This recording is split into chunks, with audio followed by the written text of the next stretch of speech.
Pigilan mo ang mga ginagawa mo kagaya ng aking mababanggit na maaaring ito ang nagiging dahilan kung bakit lagi kang minamalas mga bossing. Unang-una, anong oras ka natutulog? Natutulog po ba kayo? Pera na lamang ito ha. Ito ay excuse dito yung mga may trabaho ng panggabi. Pero kung hindi ka naman panggabi at wala ka na rin trabaho, wala kang ginawa, tapos nalilate ka pa matulog at unaabot ka ng alauna, alam niyo po ba, kapag ikiinabot ng alauna, malas na po yun. Lalo't wala ka namang pinagagawa sa buhay ta's di ka pa makatulog ta's inabot ka ng alauna, naku talpog ka, madadali ka ng kamalasan. Unang-una, sasakit ang ulo mo kinabukasan. Ikaw ay, kumbaga pagka gano'n masakit ang ulo hindi nakagawa, malas po 'yan. Kaya kung gano'n ang sitwasyon ninyo, ang gawin ninyo para makatulog ka kaagad, magpagod ka. Halimbawa, maglinis ka, mag-general cleaning ka ng bahay ninyo, baguhin niyo yung mga ayos ng inyong puntahanan upang sa gano'n maiba-iba ang aura at pumasok ang suwerte.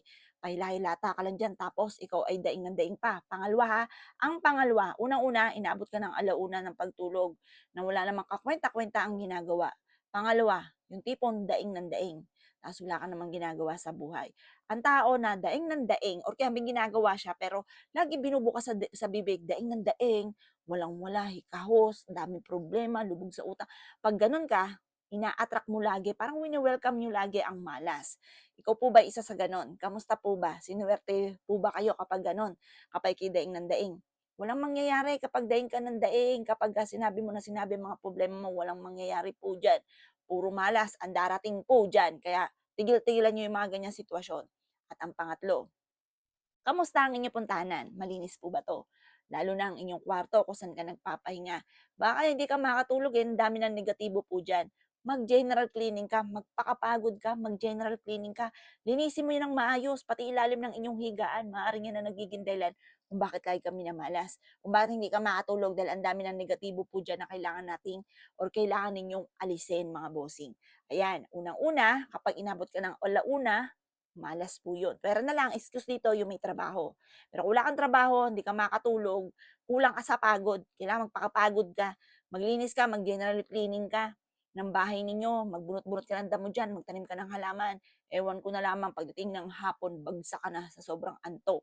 Tapos pangalawa, kapag po ikaw ay daing ng daing sa buhay.